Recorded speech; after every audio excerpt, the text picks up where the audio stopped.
अस्सलाम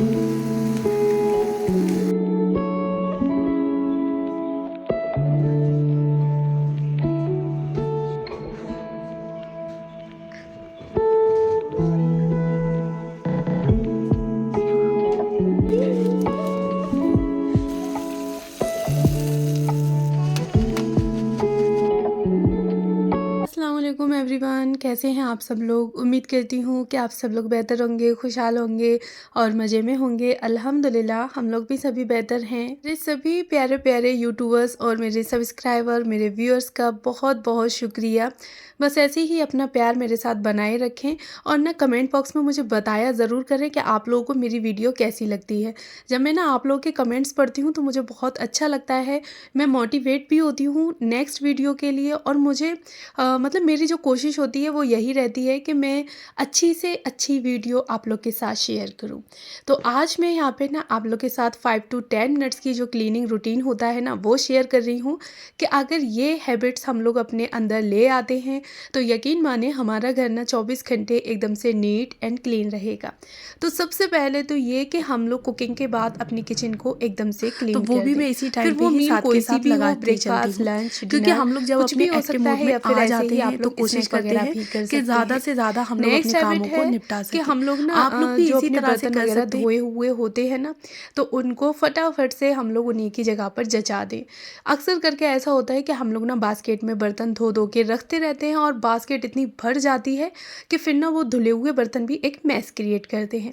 और इन कामों में लगभग हमें 5 से 6 मिनट लगेगी और 5 से 6 मिनट के अंदर ये जो काम है वो फटाफट से होने वाले हैं। अगर मेरे जैसे भी आप लोग के पास छोटे छोटे बच्चे हैं, मतलब मेरी 1.5 साल की दानीन है और 6 साल का मीराब, तो मीराब को तो मैं स्कूल भेज देती हूँ, उसके बाद मैं फ्री हो जाती हूँ। लेकिन दानीन मेरे साथ 24 घंटे घर में ही रहती है। तो मॉर्निंग में ना अगर बच्चे छोटे हैं आप लोग तो कोशिश करा करें कि उनका जो टमी है वो एकदम से फुल कर दें, उन्हें अच्छे से खिला पिला दें और उसके बाद उन्हें रेडी कर दें। क्योंकि अक्सर करके आप लोगों ने देखा होगा कि हम लोग घर के कामों में लग जाते हैं और फिर बच्चे ना गंदे संदे इसी तरह से घूमते रहते हैं तो फिर ना अच्छा नहीं लगता। तो बस बच्चों को रेडी कर दें और उसके बाद आप लोग अपने घर के कामों में लग सकते हैं। बच्चों को रेडी करने में मुश्किल से 5 से 10 मिनट लगेंगी आपकी, अगर उन्हें आपका फेस वॉश वगैरह करना है तो।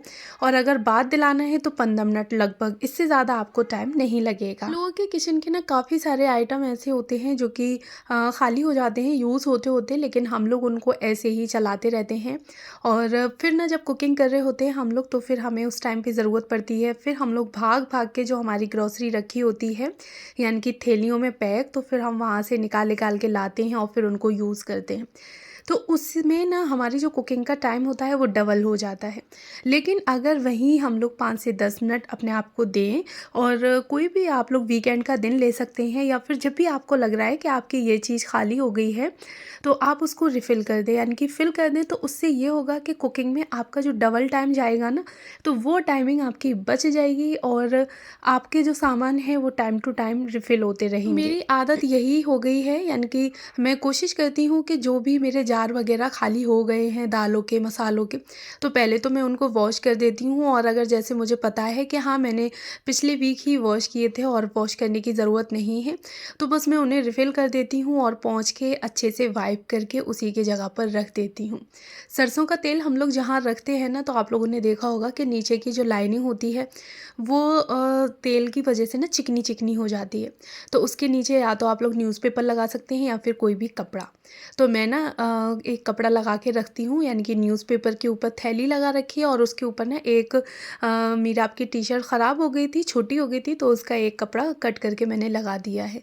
तो उससे ना जो और भी डब्बे वगैरह रखे ना वो ना बिल्कुल भी ख़राब नहीं होते हैं। अब इसी बीच में हमने इतने सारे काम किए हैं तो खुद के लिए भी टाइम निकालना बनता है ना। तो आप लोग अपने लिए भी बीच बीच में कामों के 10 से 15 मिनट रेस्ट ले सकते हैं। कुछ भी आप लोग अपने लिए एंजॉय कर सकते हैं, अगर आपका मन है तो। नहीं है तो नॉर्मली आप लेट बैठ सकते हैं। तो यहाँ पे ना मेरा ब्लैक कॉफ़ी पीने का मन था तो बस फटाफट से अपने लिए ब्लैक कॉफ़ी बनाई और थोड़ी सी बुक की रीडिंग कर लूँगी और ब्लैक कॉफ़ी को अपने एंजॉय करूँगी। तो ये बिल्कुल हम लोग के ऊपर होता है कि हम लोग मी टाइम को किस तरह से एंजॉय करते हैं। अच्छा जी, इसी के साथ ही आप लोगों ने देखा होगा कि जब भी हम लोग कभी अपने घर की डीप क्लीनिंग करते हैं ना, तो उस दिन हमारे पूरा दिन हम ना जो डीप क्लीनिंग में निकल जाता है हमारा पूरा दिन। और उसके बाद शाम में फिर हमें इतनी थकान हो रही होती है कि नेक्स्ट डे हमारा कुछ भी काम करने का मन नहीं होता, बेसिक क्लीनिंग करने का भी मन नहीं होता, यहाँ तक कि कुछ खाना बनाने तक का मन नहीं होता। तो इससे बचने के लिए ना आप लोग डेली ही 5 से 10 मिनट का एक अपना छोटा सा रूटीन बना सकते हैं। आपको लगे कि आपका कोई एरिया ज़्यादा गंदा हो रहा है तो आप उसको टाइम दे सकते हैं, या फिर आप अपने ना घर को अच्छे से डिवाइड कर लें डे बाय डे और उसकी क्लीनिंग करते रहें। तो आज ना मुझे अपने बेडरूम की डीप क्लीनिंग करनी थी, तो जो भी डेकोर आइटम्स थे फटाफट से उनको अच्छे से क्लीन कर दिया। दीवारों पे भी मैंने जाले जो हो जाते हैं उनको साफ़ कर दिया। तो माइक्रोफाइबर का मैं डस्टर रखती हूँ, और इस तरह से जब हम लोग छोटी मोटी चीज़ें क्लीनिंग की या फिर इस तरह से डस्टर वगैरह रखते हैं ना, तो हमें ना क्लीनिंग करने में भी मज़ा आता है और हमारी जो क्लीनिंग है ना वो फटाफट से हो भी जाती है। आप लोग भी अपने टाइम को बचाने के लिए और अपनी क्लीनिंग को एंजॉय करने के लिए ना कुछ इस तरह से छोटे मोटे प्रोडक्ट जो होते हैं ना वो ख़रीद सकते हैं, और ये चीज़ें ना ज़्यादा कॉस्टली भी नहीं होती। तो मैं हर हफ्ते कहीं ना कहीं की इससे यानी कि डस्टिंग करती रहती हूँ। दीवारों की कभी बेडरूम की कर दी तो बाहर, कभी हॉल की, किचन की, तो इस तरह से डेली मेरा ये चलता रहता है। तो आप लोग भी इस तरह से कर सकते हैं। अच्छा जी, साथ ही जो मैं बराबर से ड्रेसिंग टेबल रखती हूँ ना, मतलब डीआईवाई मैंने बना रखी है, तो बस उसको भी क्लीन कर दिया, लैंप को भी अच्छे से क्लीन कर दिया जिससे कि उसके अंदर कोई भी जाले वगैरह ना लगे हों। और अब मैं कर दूंगी फटाफट से यहाँ पे बेडशीट चेंज। विंटर में मैं कोशिश करती हूँ कि विंटर बेडशीट का ही यूज़ करूँ। कॉटन बेडशीट ना काफ़ी ठंडाती है, तो फिलहाल मेरे पास ज़्यादा तो खैर कोई कलेक्शन नहीं है विंटर बेडशीट का, लेकिन हाँ जितनी भी हैं मुझे अच्छी लगती हैं, और लगा के ना बड़ा अच्छा एकदम कोजी कोजी सा लुक आता है। इतनी सॉफ्ट बेडशीट और ब्लैंकेट है, आप लोग देख ही सकते हैं। और साथ में ना कुशन वगैरह भी इसी तरीके से मैंने लगा रखे हैं, और बेड पे तो इतना मज़ा आ रहा था कसम से, बहुत ज़्यादा अच्छा लग रहा था एकदम से, मतलब देख के ही मन भर रहा था, बैठने का तो बिल्कुल मन ही नहीं हो रहा था। ले जी, तो ये तो हो गई सारी मजाक की बातें। तो खैर आप लोग भी इस हैक को ट्राई कर सकते हैं कि कोशिश किया करें विंटर में ना आप लोग विंटर बेडशीट का ही यूज़ करें। अगर आपके पास विंटर बेडशीट नहीं है तो नॉर्मली आप लोग कॉटन की बेडशीट लगा लें, और उसके बाद फिर आप उस पर कोई भी ब्लैंकेट वगैरह लगा दें, इससे ना बेडशीट आपकी ठंडाएगी नहीं। अच्छा जी, तो मैं यहाँ बना रही हूँ बटर चिकन, और उसके लिए मैंने चिकन को पहले ही मैरिनेट करके रख दिया था, और उसको फिर अच्छे से मैंने भून लिया था, और साथ में फिर उसको मैंने तंदूर पे, यानी कि तंदूर तो मेरे पास है नहीं, लेकिन मैंने आग से ही उसको तंदूर भी बना लिया था।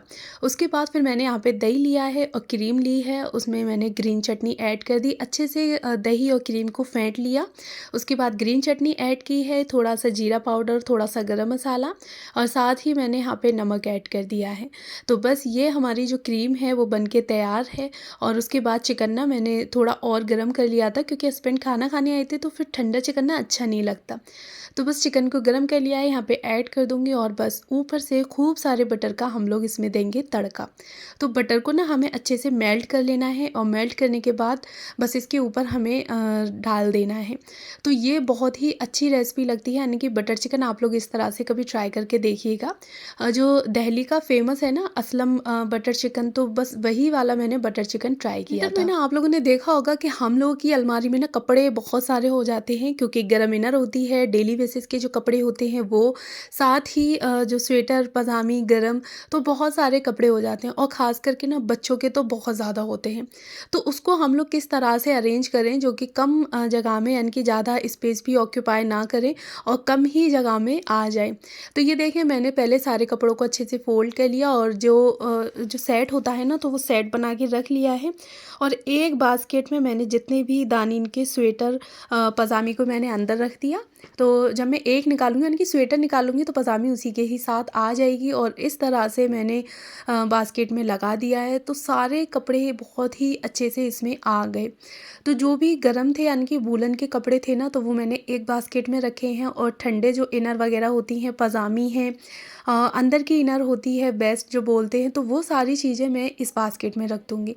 तो बस हमें कपड़ों को इस तरह से डिवाइड कर लेना है। ठंडे कपड़े, पजामी, पैंट जो चीज़ें एक साथ रख सकते हैं इन चीज़ों को, और जो गर्म पजामी हैं सेट के साथ के जो स्वेटर हैं वूलन्स वाले, तो उनको आप लोग एक जगह पर रख दें। तो इससे ना कपड़े मिक्स मैच भी नहीं होंगे और आपको बस फटाफट से निकाल के और बस यूज़ कर लेना है। लेकिन हाँ, कपड़ों को आपने इस तरह से लगाना है कि आप जब खींचे ना, बीच में से भी अगर कोई कपड़ा निकालें तो वो आराम से निकल जाए और आपको सारे दिखाई दें। तो मैंने यहाँ पे सारे कपड़े इस तरह से रख लिए थे और अलमारी में रख दूँगी। तो वैसे ना इतने सारे कपड़े बिल्कुल भी आ नहीं रहे थे अगर मैं अलग-अलग रख रही थी, लेकिन बास्केट में आप लोग देख ही सकते हैं कि आराम से आ गए और एक के ऊपर एक मैंने बास्केट रख दी है। तो ईज़िली मैं नीचे से निकालूँगी तो ऊपर की बास्केट को हटा के यहाँ पे निकाल सकती हूँ। साथ ही मैंने अपने और हस्बैंड के स्वेटर्स, क्योंकि विंटर्स में ना स्वेटर वगैरह काफ़ी यूज़ होते हैं, तो बस ये भी मैं यहाँ पे ऑर्गेनाइज़ कर दूँगी। अगर आपका भी कोई एरिया ऐसा है जो आपको क्लीनिंग मांग रहा है आपसे, या फिर उसको ऑर्गेनाइज़ करने का टाइम आ चुका है, तो आप लोग ना अगर उसमें ढील-ढाल डालते रहेंगे तो देखिएगा कि वो चीज़ें बहुत ज़्यादा और बेकार हो जाती हैं और एक दिन चल के ना वो काफ़ी सारा हमारा टाइम ले लेती हैं। तो अगर आपको लग रहा है कि हाँ, कोई चीज़ ऑर्गेनाइज़ करनी है, तो वो 5-7 मिनट लेगी उस टाइम पर और आप फटाफट से उस चीज़ को ऑर्गेनाइज़ कर सकते हैं। मैं डेली ही कोशिश करती हूँ कि कोई भी एरिया अगर मुझे दिख रहा है तो मैं उसको फटाफट से अरेंज कर देती हूँ, क्योंकि वहाँ मेरे 5 से 7 मिनट जाएँगे या हद मार के 10 मिनट, इससे ज़्यादा नहीं। लेकिन हाँ, वही चीज़ अगर हम लोग डाले रहें ना, तो वो हमारा आधे से 1 घंटा ले जाती है। साथ ही फिर बारी आती है ना डस्टिंग की।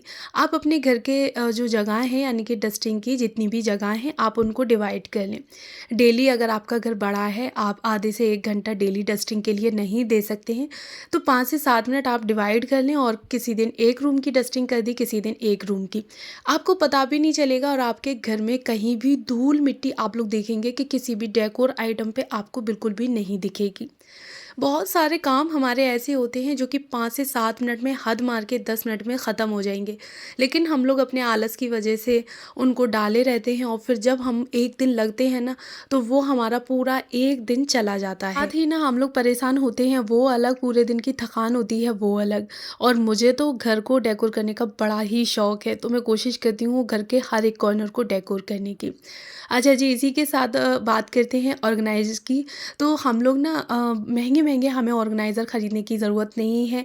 हम लोग घर की छोटी-मोटी चीज़ों को, बच्चों की छोटी-मोटी चीज़ों को ना हम लोग इस तरह से ऑर्गेनाइज़ कर सकते हैं।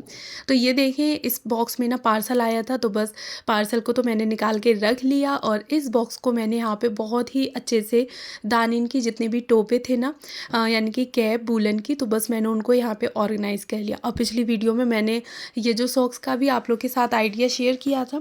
तो इस तरह से आप लोग सॉक्स को फोल्ड करके किसी भी एक बॉक्स में, बास्केट में रख सकते हैं।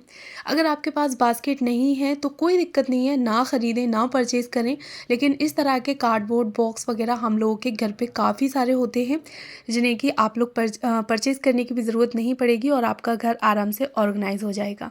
अच्छा जी, तो ये आप लोग अंधेरा देख के चौंक रहे होंगे कि ये इतना अंधेरा कैसे है, तो मैं बताती हूँ। सारे लोग ना सो रहे हैं और रात के 12 बज रहे हैं, हस्बैंड का बर्थडे है, तो बस सोचा कि उन्हें सरप्राइज़ देती हूँ। और मैंने ना पहले से ही केक शाम में ही और मतलब मंगा के रख लिया था, तो हस्बैंड को पता नहीं था बिल्कुल भी कि केक मैंने पहले से ही मंगा के रख लिया है। और बहुत ही धीरे-धीरे शांति से मैं ये सब कर रही थी, क्योंकि बच्चे, हस्बैंड सब लोग सो रहे थे और बहुत ही आराम से पहले तो मुझे उठना पड़ा और फिर मैंने आप लोग को दिखाया कि ना सारे लोग सो रहे हैं। और उसके बाद ना फिर मैं किचन में गई, किचन से केक निकाल के लाई। तो अब यहाँ पे अगर मैं ट्रे वगैरह यूज़ करूँगी तो बहुत ज़्यादा खटपट होगी, तो इस वजह से ना मैंने जो डब्बे का ऊपर का ढक्कन था ना, इनकी लिड, मैं उसी पे ही केक को यहाँ पे रख दूँगी। जो कैंडल वगैरह है ना, तो बस कैंडल से मैंने डेकोर किया था और रात के 12 बज रहे हैं, तो इस टाइम पे तो मैंने कोई भी डेकोरेशन वगैरह भी नहीं की है। लेकिन हाँ, इंशाल्लाह नेक्स्ट वीडियो में मैं आप लोग के साथ शेयर करूँगी कि मैंने हस्बैंड का बर्थडे किस तरह से सेलिब्रेट किया। तो अभी देखते हैं कि हस्बैंड किस तरह से शॉक्ड होते हैं देख के। और शॉक्ड हो गए थे, लेकिन उनका रिएक्शन कुछ इस तरह है कि आपको शायद समझ में आए ना आए। यहाँ पे मैं ख़ैर ज़्यादा कुछ तो नहीं मँगा पाई थी, स्पार्कल वाली मैंने 2 कैंडल मँगा ली थी, केक ऑर्डर कर दिया था, तो केक आ गया था शाम में और बस यहाँ पे मैं लगा दूँगी। और जो मेरे पास कैंडल थी ना, खुशबू की फ्रेगनेंस वाली कैंडल मैंने पहले से मँगा के रखी थी, तो बस उनको भी मैंने यहाँ पे लगा दिया है। तो ये आए थे हस्बैंड और बोल रहे थे कि ये तुमने कब मँगा लिया? उनको खुद यकीन नहीं हो रहा था कि मतलब मैंने अकेले केक कैसे मँगा लिया? तो पूछ रहे थे कि ये तुमने कब मँगाया? तो चले ख़ैर फिर यहाँ पे बिठाल दिया था उन्हें, कैंडल वगैरह जला दी, तो बस बर्थडे विश कर दिया। तो बस यही छोटी-छोटी सी खुशियाँ काफ़ी अच्छी लगती हैं और मुझे तो बड़ा मज़ा आता है कि छोटे-छोटे से जो मोमेंट होते हैं उनको एन्जॉय करना। जी, तो फिर मैं मिलती हूँ आपसे नेक्स्ट और इंटरेस्टिंग से ब्लॉग के साथ। तब तक आप लोग अपना ख़्याल रखिएगा, खुश रहिएगा और हाँ, दुआओं में मुझे ज़रूर याद रखिएगा। अगर आज आप लोग मेरे चैनल पर नए हैं तो प्लीज़ मेरे चैनल को ज़रूर सब्सक्राइब करें, साथ में बेल आइकन को भी ऑन कर लें, जिससे कि मेरी किसी भी वीडियो का नोटिफिकेशन सबसे पहले आप तक ज़रूर पहुँचे। Thanks for watching my videos. Bye bye. Comment में बताइएगा ज़रूर।